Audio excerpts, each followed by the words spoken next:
makasi mitambo nzela esika na kokende banguna batelemi pona bomoi na ngai kotika ngai te yo mosungi na ngai mbonge eleki makasi mitambo nzela esika na kokende banguna batelemi pona bomoi na ngai kotika ngai te yo mosungi na ngai papa telema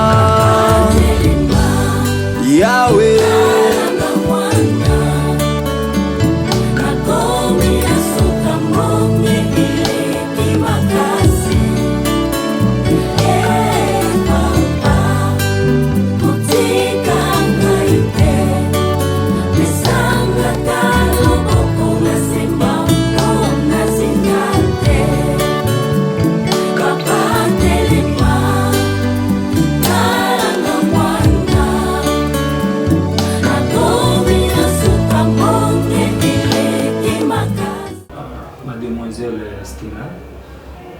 Vous voyez, dans la vie, tout peut arriver et nous devons s'attendre à tout.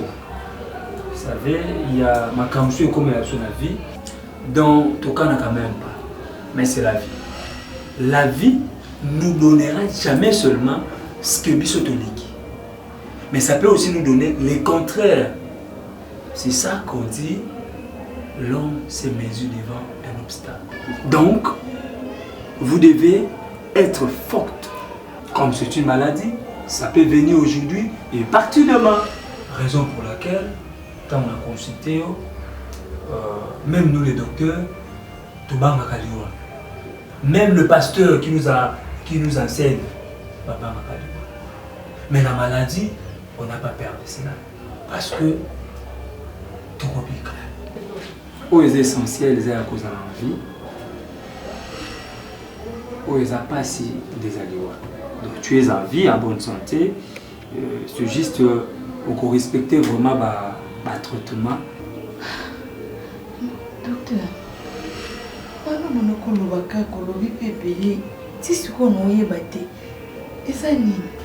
bon, en fait, c'est une occasion, occasionnellement occasionnée. Ça retrouver juste des vitamines pour que vous allez longtemps en vie. Bref, vous avez atteint. Quoi? Maman, c'est une maladie, non? S'il te plaît, ne te panique pas. Okay? Raison pour laquelle j'avais commencé d'abord à conscientiser mon père. Mademoiselle Stella. Mademoiselle Stella. Mademoiselle Stella. C'est une maladie tout simplement. S'il te plaît, ne te panique pas. Veuillez vous asseoir.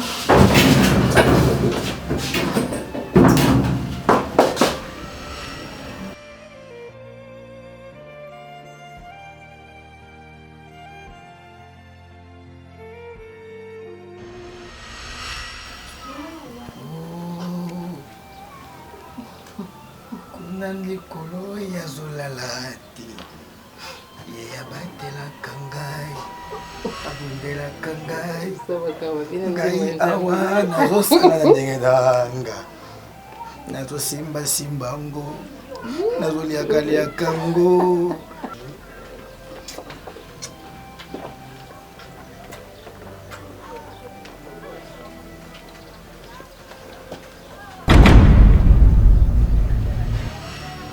Zoya, raboche, raboche, raboche, Zoya, messieurs, Zoya, Zoya, on va parler. Té, messieurs, reste là. Toi, ne me prends pour qui? Zoya, là. Raboche, raboche, Zoya. Aïe, raboche, Zoya, en fait, messieurs, reste. Non, Seigneur. Viens chez moi, tu fais les soins avec moi. Zoya, viens. Zonga. Zoya, Zonga, oui, viens m'expliquer. Zoya. Yaka. Zoya. Oui, je sais que je suis ton amour, Zoya. Oui, moi aussi je t'aime, bébé. Je t'aime. Zoya, je t'aime. Est-ce que tu sais que je t'aime beaucoup? Sois forte. C'est une maladie. Comme on dit là, comme ça, tu vas commencer à prendre des produits qu'on appelle les rétroviraux. Tu dois vraiment respecter les traitements pour arriver à garder en bonne santé plus longtemps. Tu dois être animé d'une bonne foi pour éviter de partager la maladie que tu as. Et au fur et à mesure, tu partages ou tu fais ça à plusieurs fois, ce qu'on appelle les RS ou les rapports sexuels avec l'état que tu as. Et c'est là pour que tu sois longtemps en vie. Mais aussi, tu dois éviter des rapports sexuels non protégés pour ne pas permettre à ce qu'on partage la maladie que tu as aux autres. Je sais que ça fait mal, mais vous devez être responsable. Donc normalement, tu dois éviter. Tu dois vivre comme les autres. Tu seras aussi heureuse. Mais si tu arrives à respecter les principes, tout comme les traitements, tu vivras comme tout le monde. Personne ne saura que tu as la maladie qu'on appelle le VIH-Sida.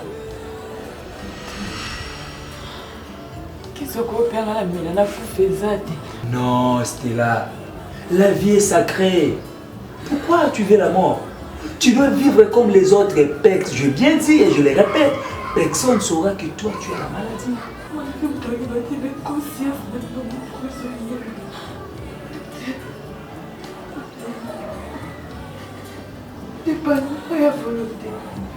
Papa kufa bakengana biso na ndako papa leki basi leki na koluka mwete vivre de bande sunge zate mama kufa tika biso na bande leki na shwate bana liboso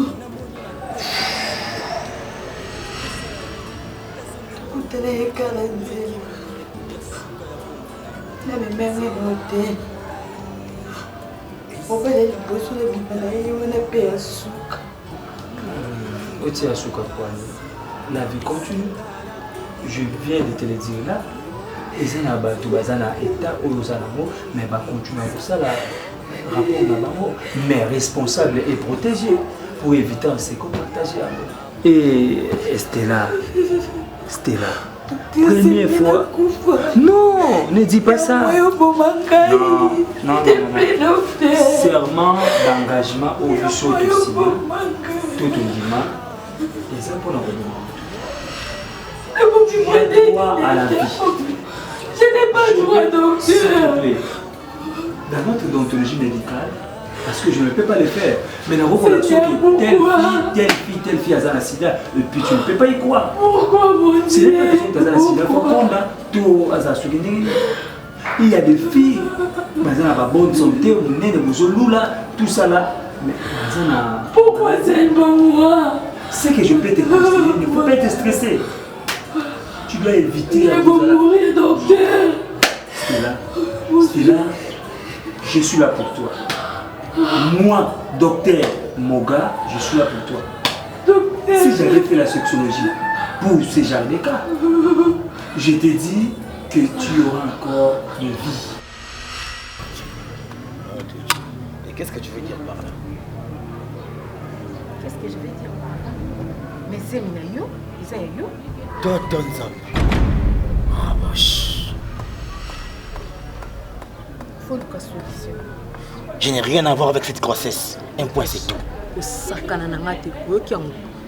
Pour ton information, Ngana Mobali, Ngana Nda, tu sali déjà 2 mois. Tu as couché na été.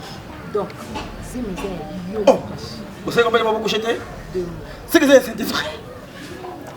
Tu es maman pasteur. C'est que c'est mis Saint-Esprit. Maman, regarde, tu as un raté. Tu sais comment tu as un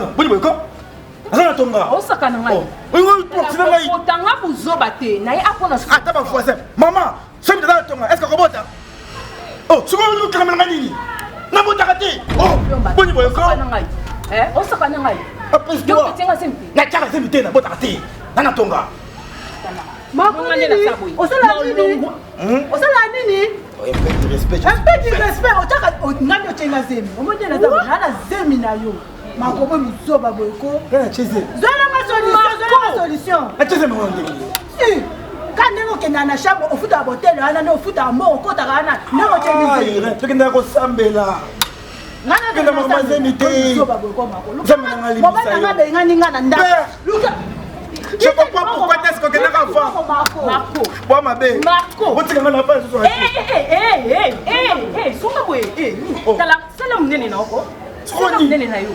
Donc, il y a Moussa na yo pour enceinte. Donc, nous avons on soit charge d'avance pour nous na kuna ko bebisa bala na mate pona yo yanga ekolongwa mais ekolongwa na mbongo on était pas mosala nzamba solo le longa na pesi Moïse Mbi raison nenge ba sali réputation na ye na pesi ki semina raison nenge ba sala bebisa na ye yo ba sali na mote yo moko sali ya yo moko papa oh soni te hein ba sali réputation na yo ba ko sali réputation na ngai na ndako ba na benga na concurrence chaque fois, je me dis longwa, na prière pour nayo, na fait la biloko que non, et ben ça force pour que na sambela yo, na meli moto rouge, na meli biloko bukoko, na meli moko pour na sambela yo. Je posais ma main sur toi, et je priais. Aujourd'hui, tu es délivré. Ma sœur, sache-le bien. Nana Lumumbaté. On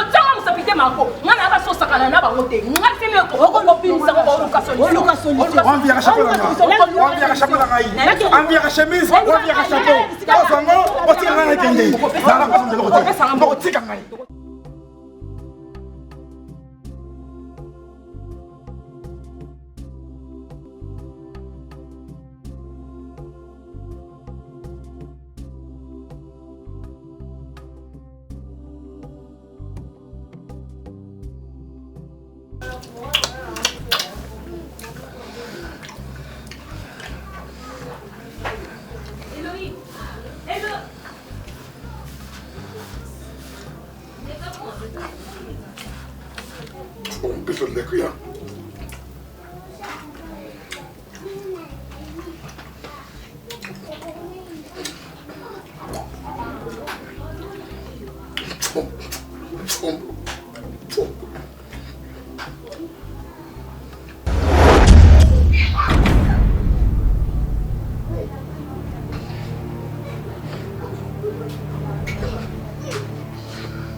Zoya, oh Noni.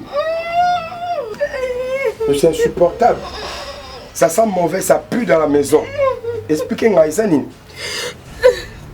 J'ai très mal, chérie. Oh.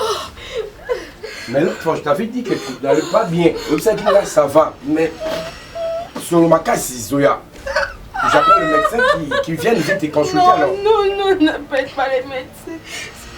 Chérie, n'appelle pas les médecins. Mais explique-moi, Isanine. C'est pas, chérie. J'ai très mal au ventre. Aïe.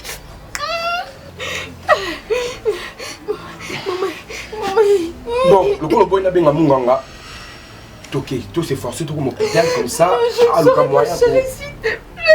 Chérie, ma kille limite trop. Tu as trop saigné. On part seulement à l'hôpital. Efforce-toi, t'es ma kille. Accroche-toi, chérie. À l'hôpital, chérie. Mais si tu repars à l'hôpital, tu vas perdre du sang et ça sera catastrophique. Accroche-toi ici. Accroche-toi, on part à l'hôpital. Non, s'il te plaît, non.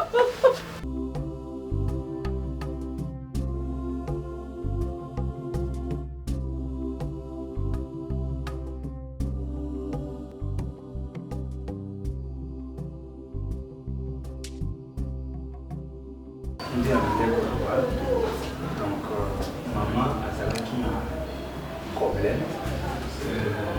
Plus.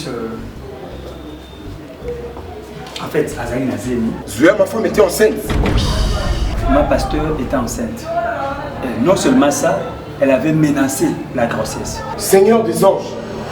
Et après, si c'était peut-être l'équipage, tout le gars peut-être tout me causa quelque chose. Le coup, la joie qui va tomber, mais là qui va kiss, et ça qui en sorte que, et pour les ça déjà, Katinaï. Je pense au bandit pour sentir souvent. Oui, ça puait grave. Donc, le coup, nous sommes à Katina pour la qui. Jesus. Et on a essayé de faire de notre mieux. Vous le savez, vous me connaissez très bien, je suis votre fils, spirituel même. Donc, à mon titre et qualité, ça n'a pas pu tenir. Donc, papa, soyez fort, vous êtes un homme de Dieu, Dieu a donné et Dieu a repris. Donc, pour vous dire que maman ne plus. C'est un peu ça que je peux vous dire. Docteur.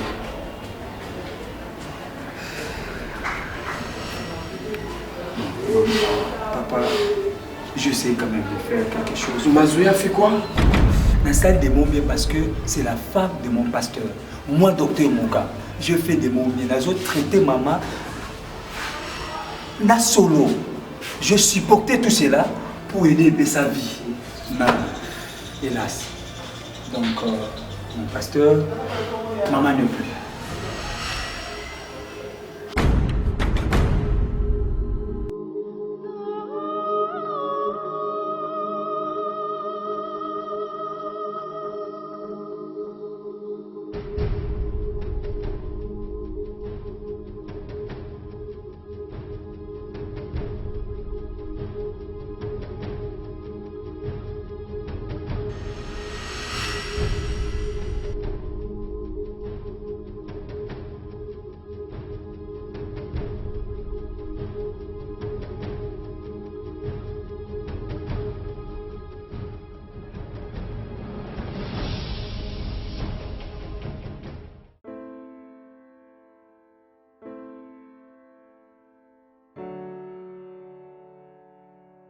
Je suis fort convaincu que Stella me convient. Je vais qu'elle soit ma partenaire. Je vais faire vraiment ma vie avec elle. Malgré son état sérologique, moi, Nandimi Angobongo. Et je ne sais pas ni niveau mes autres dana. Donc je vais vraiment qu'elle reste là à côté de moi et tout à l'heure raison pour laquelle Nakoko qui n'est pas me souhaiter tant que mon père spirituel, raison pour laquelle, quand vous êtes mon pasteur, il y a des gens qui ont côté les surpris ou avec un copain aussi qui ont raisonné.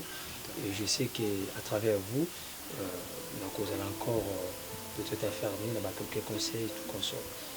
Raison pour laquelle papa est là comme Marie Bichard. Ok, frère Moga, c'est bien réfléchi. Oui, le rôle des fruits et conviction dans ce que tu viens de me dire. Je pense que je ne peux que vous accompagner. Tu sais, l'ibala, pour bala dans la vie, tu dois d'abord être posé pour t'imposer. Les conseils au plus avant que je puisse prendre votre maman en mariage. Comme tu es convaincu d'elle, alors je vais vous souhaiter que bonne chance. La sœur, ça va? Comment tu trouves le frère Moga? Il est charmant, il est souriant, il est doux. Ça va. Il te plaît? Tu l'aimes? Ok. Je suis là à vos côtés pour vous soutenir jusqu'à la fin. Merci beaucoup. Ok.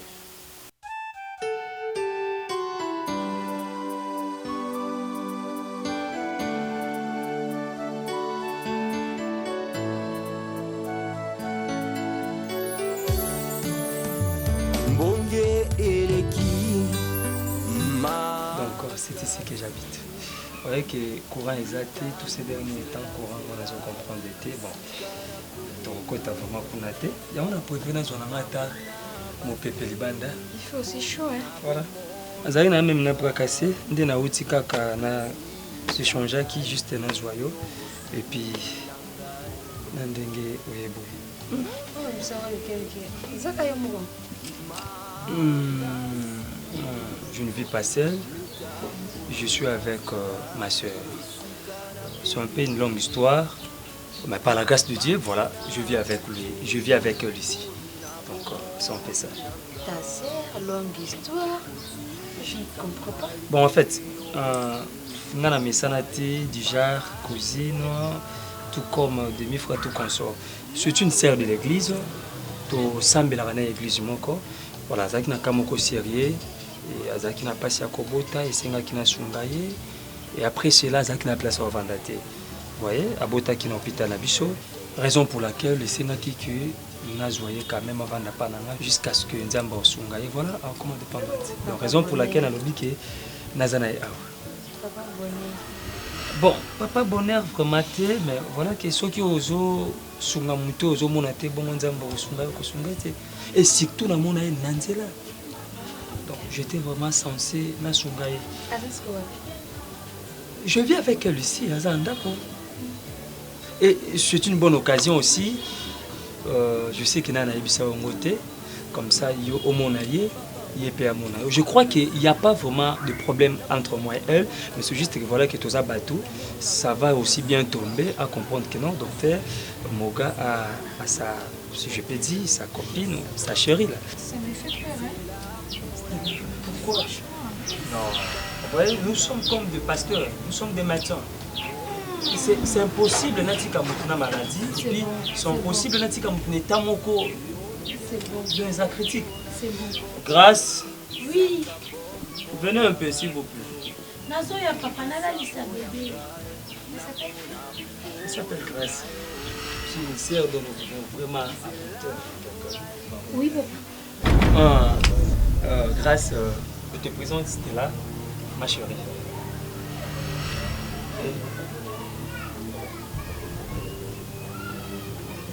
Stella? Grâce?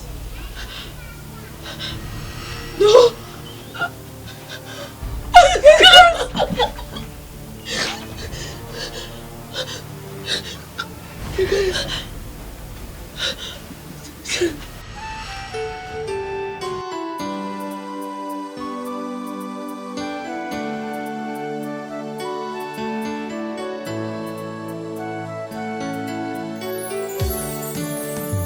Mbonge eleki makasi mitambo nzela esika na kokende banguna batelemi mpona bomoi na ngai kotika ngai te yo mosungi na ngai mbonge eleki sikoyo biloko nasaleli ozolia te tala ozalaka no déjà monene makasi tala no mokomisi monene. Pourquoi tu ne veux pas montrer à Dieu que tu es à la fois mon fils? Tu n'as pas de foi, hein? Il faut profiter de la foi dans le coup. Je n'en ai pas besoin. Ah. Oui, entrez. Maman, nalingi makambo te maman na ngai kende kaka kuna tika koya awa. Maman, botika zala oyaza Maman, ça c'est la voix de Grâce. Grâce. Aux autres les mamans qui Laisse-la entrer. Grâce, entre. Tu es sûr? Tu la chasses pourquoi? Tu es sûr qu'elle doit? Qu'elle vienne. Tu es très sûr? Je suis très sûr. Maman. Grâce. Oui, je suis là. Hein? Grâce. Oui, je suis là. Calme-toi, calme-toi. Grâce, ah yo, comment avec? Maman, Nayo Kakiam. Maman, tu la laisses tranquille. Non, mon fils, moi je n'ai rien fait. Je n'ai pas fait ça, mon témoin. Ce qu'on le bic avant, c'est qui? Maman qui n'a pas tout. Maman qui n'a pas tout. Nabuto, hein? Elle est venue me rendre visite. Elle m'a emmené chez le pasteur. Ah bon? Maintenant tu crois en elle? Grâce. Viens-moi chez ton pasteur, s'il te plaît. Maman, je t'avais dit quoi? Laisse les temps au temps. Ce qui vient de dire, j'ai vite compris. Oh, Eza Lokola, Bozonga Nina Binumbenga Nama Mukete. Je ne suis pas de la dernière pluie. J'ai compris que Ozonga est mon signe. Grâce, s'il te plaît. Amène-moi chez ton pasteur, s'il te plaît. Amène-moi chez ton pasteur. Ok. T'inquiète. Je suis là. Sois prêt.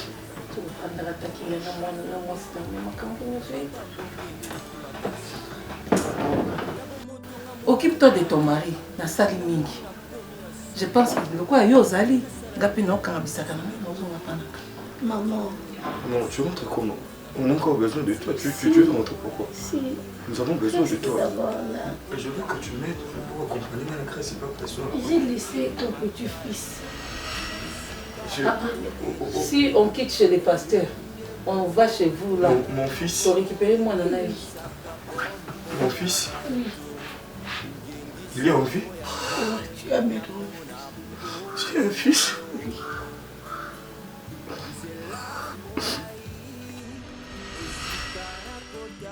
Donc, je suis vraiment très reconnaissant par rapport à Yeda ou Nauta Kinango. J'avais vraiment perdu espoir par rapport à Nick Docteur Babisakina que Nakomo a sous-souté. Gloire à Dieu, au travers de vous, je puis encore retrouver la vie.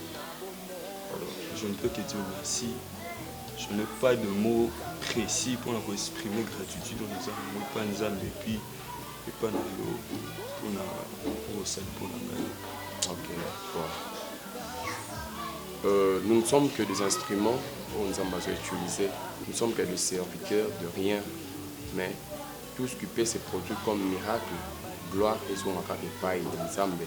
Et si on a vu ce ouvrier, c'est la katangu, usali musala ya Nzambe, et résultat et que l'ennemi qui même maman prophétesse Annick Mbembe, à chaque fois ça la musala, peu importe cas où je suis commis, lorsqu'il y a un résultat, le baraka gloire à Dieu. Donc ça ne sert à rien, il y a que se glorifier. Par rapport à la sœur Grâce, ce que je pouvais te dire, ou ce que je peux te dire maintenant là, on a qu'on était en train de prier, Dieu m'a montré que le triangle, sur ces Atomi Simoli ensemble, il m'a fait comprendre que le triangle que je suis en train de voir, et ça, Papa Lekinayo, et d'ailleurs, c'était lui la cause, il y a lui Papa Nayo. Papa Lekinayo, et ça, prophète, Mobali Nayo, prophète Moutouachi. Si. Tu sais, nous avons tant de belé, ce ne sont pas de bergers, mais ce sont des mercenaires pour égorger, détruire, pour les bampate ya nzambe alors libota ya nzambe tozala vraiment na bokebi. Et à part ce prophète-là, moi si au mobile qui lève aux enfants de ça qui m'ont. Et c'est ça le triangle. Rose, il y a ma tourment nyonso, il y a vie na bino. Donc même Irène Azaki sorcière. Mais si. C'est comme ça, mais moi qui n'est pas prophète Souana. Mais oui, ils ont connexion, papa. Ils ont connexion, mon Lili, pour chercher à bien vous détruire.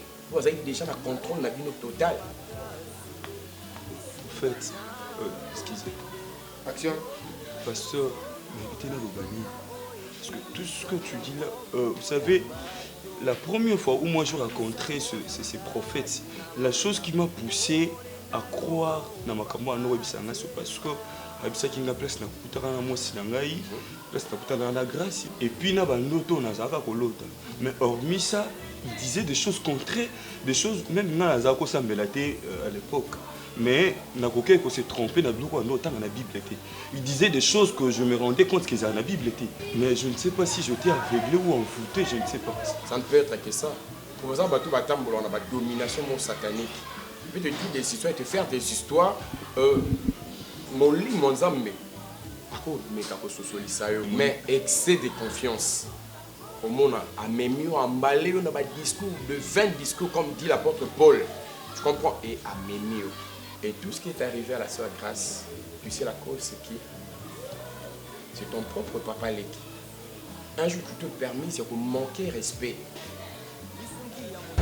Gracia, la vie na yo, aussi bigai na soto 2 fois.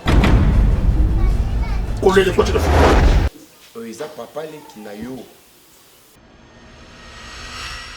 Nous avons une sagesse, l'autre. Et avec se présenter le rôle la mari de nous, et même maman Bokuyo na yo, avec l'autre. C'est ça le diable. Il vient que pour détruire, donc ça ne sert à rien, il y a que se glorifier. Il est à la base, il y a destruction, il y a foyer na bino, père na vie na bino. Et Dieu merci pour nous en ballon à Kakaka. L'on a fait au conseil non. Ils ont la confiance dans Nzambe wana. Bible dit baba o batali la Nzambe, ils ne sont privés d'aucun bien. Peu importe makambo ekoki koya, eloko moko te emema bino lisusu musika ya Nzambe. Bo simbana, bo buka mabolongo, bo sambela à tout moment, vous allez la présence ya Nzambe.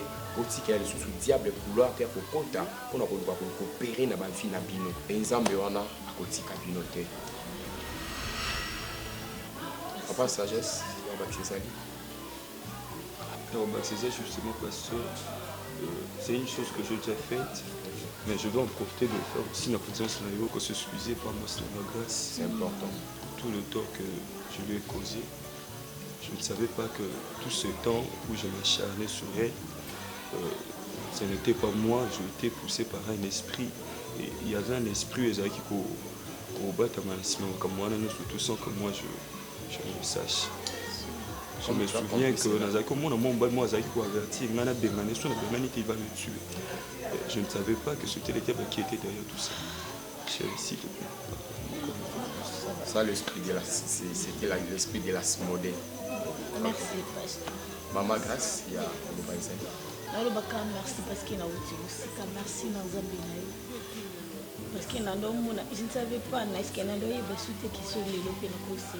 Mais Nzambe na wasi qui sont dans le ça oya bomisaka. C'est ça donc nazani c'est moment na kotika Nzambe wana tamko na kotika parce que assume sur place na